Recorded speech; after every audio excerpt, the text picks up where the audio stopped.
My name is Philip from Philip's Kitchen, and today I'm going to show you how to make homemade spaghetti and meatballs. To a hot pan, add in 2 tablespoons of olive oil, 1 yellow chopped onion.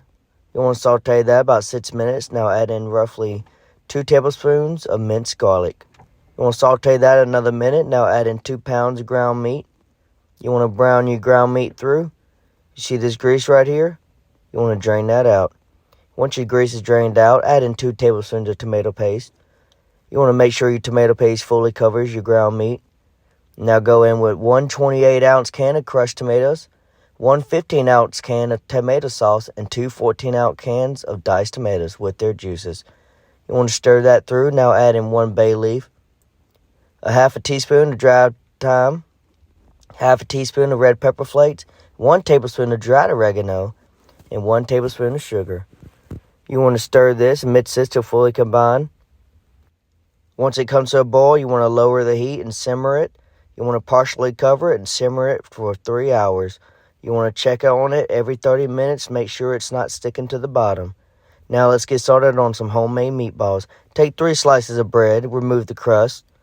You want to chop those up, put them in a mixing bowl along with 2/3 cups of cold water. Set it aside, let it soak up your water. Add 1 pound of lean ground beef, 1 pound of Italian sausage, a 1/4 cup of parmesan cheese, 3 cloves of minced garlic, 2 tablespoons of fresh chopped parsley, 1 large egg, a half a teaspoon of black pepper, and 1 teaspoon of sea salt. Now take a fork, begin to mash that white bread. You want to fully mash it together and add it to your meatball mixture. This will help the meatballs hold a lot of moisture. Mix these ingredients till fully combined.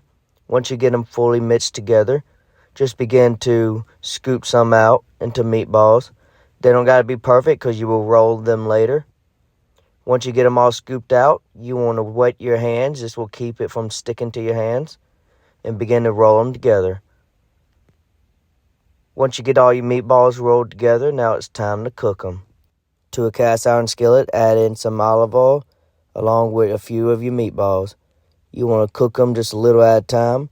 Make sure you rotate them every 2 minutes.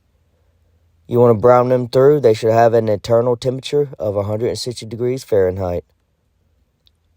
Next, you want to check them. Look at that moisture. Once your spaghetti sauce is done simmering, you want to add your homemade meatballs to that spaghetti sauce. Stir them through. You want to cook for about 5 to 10 minutes. Cook up some spaghetti pasta. Add your sauce on top of the pasta. Garnish it with some fresh chopped parsley. Going in for the taste test. Very delicious. Stuff tastes so much better homemade. If you don't like spaghetti, I encourage you to try this recipe at home. All the ingredients are in the caption below. Now it's your turn to combine these ingredients.